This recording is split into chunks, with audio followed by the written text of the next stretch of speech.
Os tanques do novo governo começaram a avançar em direção ao parlamento russo, onde está o líder Boris Yeltsin. A resistência agiu rápido e Moscou se transformou numa praça de guerra.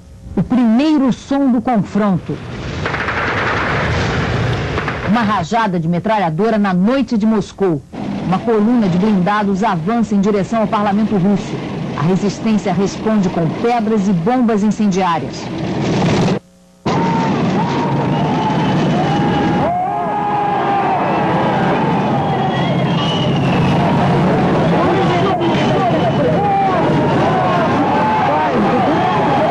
Foram usados 30 tanques, 40 blindados e 1000 soldados. As colunas de blindados seguiam em direção à sede do parlamento, onde está o presidente da Rússia, Boris Yeltsin. Perto da antiga embaixada americana, os tanques conseguiram romper a primeira barricada. Os tanques passavam por cima dos ônibus parados. Esta mulher tentou parar um tanque com o próprio corpo.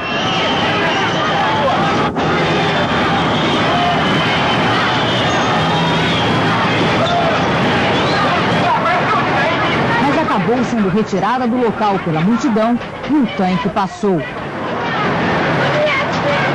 Pelo menos 5 pessoas morreram. Uma tentou abrir a escotilha de um tanque e foi morta. As outras 4 foram atropeladas. Na resistência estão mais de 10.000 pessoas. Explosões eram ouvidas por toda parte.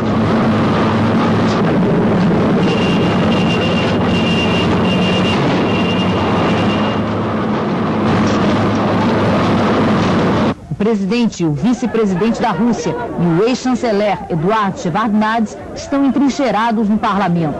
Eles pedem que o povo resista aos ataques. 3 divisões do exército soviético estão em Moscou, mas só uma das divisões está sob controle do novo governo. No final do conflito, manifestantes que usavam alto-falantes conseguiram negociar uma trégua e os tanques acabaram se retirando do local. 5 tanques incendiados foram abandonados pelos soldados. O último balanço indica que houve 7 mortos e 10 feridos no confronto entre soldados do exército soviético e membros da resistência. O parlamento russo se transformou na trincheira da resistência ao golpe que derrubou Mikhail Sergeyevich Gorbachev. O centro de Moscou é o palco da resistência. Desde o anúncio do golpe, milhares de pessoas se reúnem em frente ao parlamento. O prédio se transformou no quartel-general do presidente da Rússia, Boris Yeltsin, um símbolo da legalidade que a população tenta defender dos tanques da junta de governo. A poucas quadras fica o Kremlin, sede do governo soviético, onde se instalou a junta militar. Em Moscou, no meio das manifestações de protesto contra o golpe, um homem chamava a atenção. Era Eduard Shevardnadze, o ex-chanceler de Gorbachev. Ele se destacou como um grande negociador na redução dos mísseis nucleares e na queda do Muro de Berlim. Shevardnadze deixou o governo em dezembro, denunciando uma conspiração contra o sonho da liberdade soviética. Hoje, ao falar para milhares de pessoas em Moscou, ele previu que o preço da liberdade pode ser a guerra civil. O repórter Pedro Bial, enviado especial da Rede Globo, acompanhou este momento. Vamos rever. O ex-chanceler Eduard Shevardnadze fala no comício. Este é o começo da guerra civil, ele afirma. Só o povo unido pode vencer a junta, que não vai abrir mão do poder sem luta. E Shevardnadze acrescenta: só a união do povo pode evitar a guerra civil.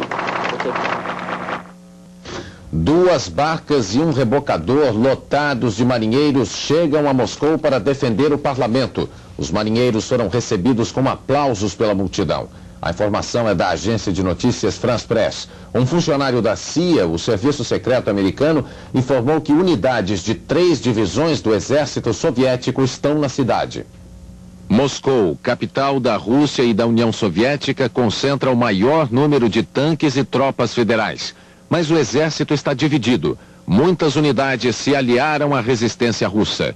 Os tanques e tropas federais também avançam pelas ruas das principais cidades da Letônia, Lituânia e Estônia, as 3 repúblicas do Mar Báltico que lideram o movimento separatista na União Soviética. Os governos das 3 repúblicas pedem calma à população e avisam que vão resistir. E em plena crise, a Estônia dá o grito de independência. Em março do ano passado, os estonianos declararam a soberania da República. Depois das pressões do Kremlin, voltaram atrás e se comprometeram a respeitar um período transitório para a consolidação do processo de independência.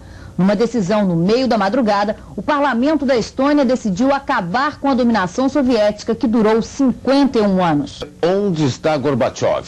O presidente deposto está desaparecido desde ontem. As informações sobre o paradeiro dele são contraditórias.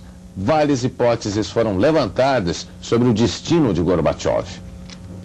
A primeira versão foi anunciada com o golpe. Gorbachev estaria na casa de verão da Crimeia, com problemas de saúde e sem condições físicas para continuar no comando. Já segundo um jornalista francês, Gorbachev estaria em Moscou, preso pela KGB. Ele teria se recusado a se afastar do poder temporariamente e por isso foi preso. Outra notícia, esta divulgada por agências soviéticas. Gorbachev viajou da Crimeia de avião para local desconhecido. Numa outra hipótese, Gorbachev teria saído da Crimeia de avião e desembarcado no aeroporto militar de Chkalovsky, a 30 quilômetros de Moscou, acompanhado por agentes da KGB. Mas o verdadeiro paradeiro do presidente Gorbachev intriga o mundo todo. Onde está Gorbachev? Este não é o primeiro golpe da história da União Soviética e Mikhail Gorbachev não foi o primeiro líder a ser derrubado durante as férias. Muitos tropeços, doenças, golpes e contragolpes marcaram a trajetória política do país, um dia dominado pelos czares. Vladimir Lenin foi o líder que encabeçou a primeira Revolução Soviética, a Revolução Russa de 1917, que liquidou o regime czarista. Enquanto controlou a União Soviética, Lenin tentou sem sucesso acabar com o prestígio daquele que seria seu sucessor, Joseph Stalin. Stalin governou com mão de ferro e durante as 2 décadas em que ficou no poder, perseguiu sem perdão todos os seus adversários políticos. Em 1953, Nikita Khrushchev se tornou o líder da União Soviética depois de puxar o tapete do candidato stalinista. Khrushchev abriu algumas portas ao Ocidente, inaugurando uma política de coexistência, mas incentivou a Guerra Fria. A construção do Muro de Berlim e o envio de mísseis soviéticos para Cuba foram alguns dos acontecimentos que marcaram o seu governo. Khrushchev foi derrubado quando descansava na residência de verão no Mar Negro. Seu sucessor, Leonid Brezhnev, consolidou as bases de seu poder, dando marcha ré na política de descentralização da burocracia soviética que Khrushchev tentara empreender. Brezhnev fortaleceu a economia do país, ao mesmo tempo em que tentava alcançar a estabilidade dentro do Politburo. Ele iniciou as negociações com os Estados Unidos sobre a redução de armas nucleares, mas o clima entre os dois países piorou com a invasão soviética no Afeganistão. Em 1982, Brezhnev morreu de um ataque cardíaco. Yuri Andropov, ex-chefe da KGB, assumiu o comando. Conhecido por seus esforços antirreformistas, Andropov morreu depois de 15 meses de governo. Konstantin Chernenko era o novo homem forte da União Soviética. Aos 72 anos, Chernenko tentou lutar contra a corrupção no governo, mas acabou vencido pela doença. Mikhail Gorbachev, que havia escalado a hierarquia do poder no Partido Comunista, se tornou o líder máximo na União Soviética em março de 85. Como Khrushchev, Gorbachev incomodou bastante os soviéticos de linha dura. E também, como Khrushchev, foi derrubado durante as férias. Em menos de 48 horas, o comitê de emergência, formado por 8 pessoas, já teve 3 mudanças. 2 deles alegaram problemas de saúde para sair. De acordo com informações não confirmadas ainda oficialmente, o primeiro-ministro Valentin Pavlov e o ministro da Defesa Dmitry Yazov teriam sido substituídos porque ficaram doentes. E o chefe da KGB, Vladimir Khrushchev, teria renunciado. Nenhum dos 8 integrantes da junta foi visto em público nesta terça-feira. A palavra de ordem dentro e fora da União Soviética é resistência.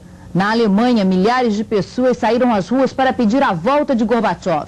E os boatos de renúncia de integrantes da junta militar são um sinal de que o novo governo pode não ter o controle da situação. Paulo Francis. Na terça-feira não tinha se consolidado a situação de golpe de Estado na União Soviética. As três principais repúblicas do país, Rússia, Ucrânia e Cazaquistão, não aceitavam a autoridade da junta militar, queriam a volta de Gorbachev e depor os golpistas. A única coisa que a junta pode fazer é silenciar essa gente a bala ou prendê-la, o que seria um escândalo mundial. Já causou repulsa mundial o próprio golpe.